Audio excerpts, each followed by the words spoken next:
L'orgueil est la ruine du monde. Mes enfants, la paix soit avec vous. Je suis Jésus, votre Maître, et la vie de vos âmes.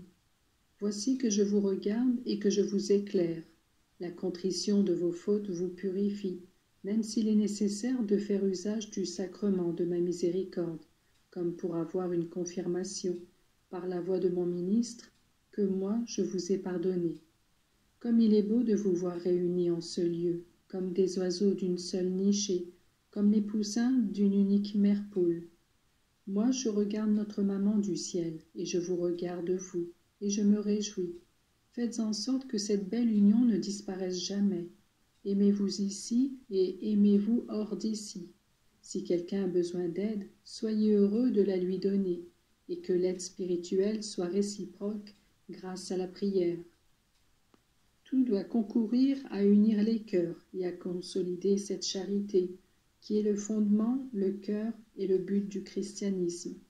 Considérez-vous comme de bons frères et sœurs, avec mon instrument qui doit vous aider à monter, en vous fournissant les enseignements qui ne viennent pas d'elle, mais de la source première de toute connaissance.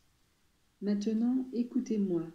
Dans l'Évangile, vous avez entendu raconter à propos de Zaché, qui étant de petite taille et de ce fait incapable de me voir, il était monté sur un arbre, un sycomore, du haut duquel il pouvait m'apercevoir.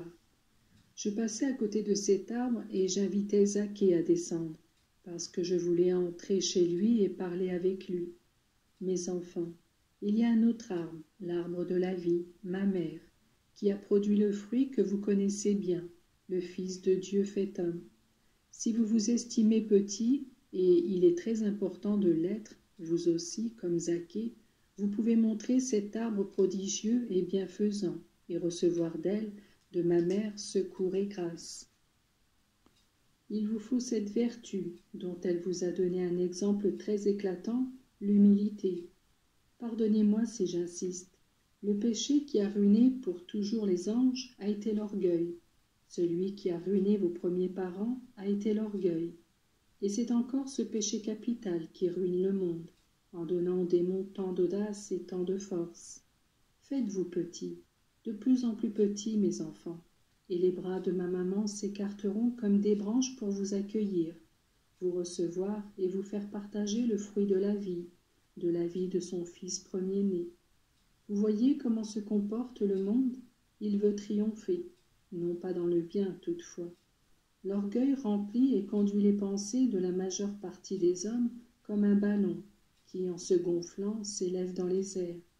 Ces pauvres malheureux croient être l'intelligence personnifiée et donc pouvoir imposer leurs théories aux autres. Les sots, quand le ballon éclatera, ils s'apercevront de l'inanité de leurs pensées, peut-être trop tard. Entre-temps, ils auront semé erreur et hérésie. Peut-être avaient-ils pensé qu'ils étaient comme des dieux, et ils s'apercevront qu'ils ne sont guère plus que rien.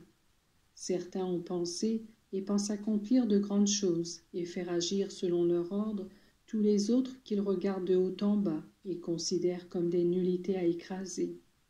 Comme elles sont mesquines et misérables, ces âmes.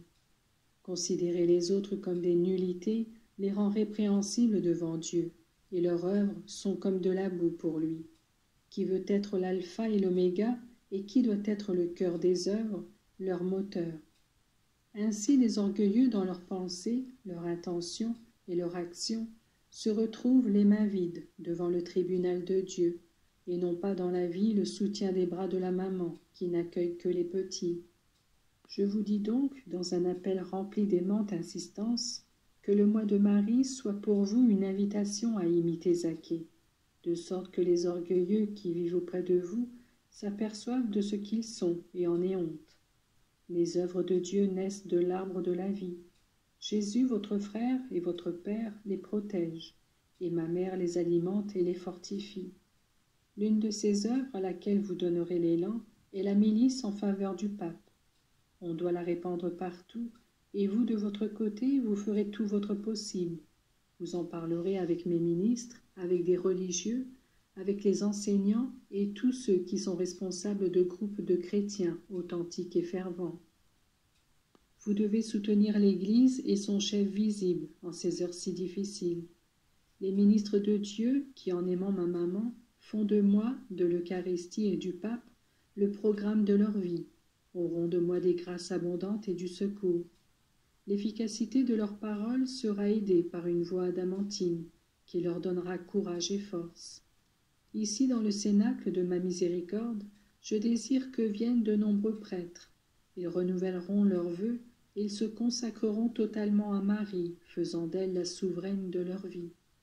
Ici, ils puiseront les vertus, qui, de prêtres faibles et incapables, font d'authentiques saints, ce dont en ce moment ont besoin l'Église et l'humanité entière.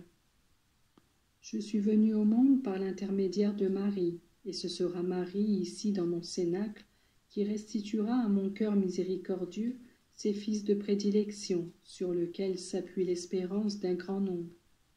Mes enfants, je vous bénis et je vous aide. Je bénis le pape et l'Église. Je bénis la milice du pape et ceux qui s'engagent avec sérieux à en faire partie. Je vous remplis de foi, de paix et d'amour.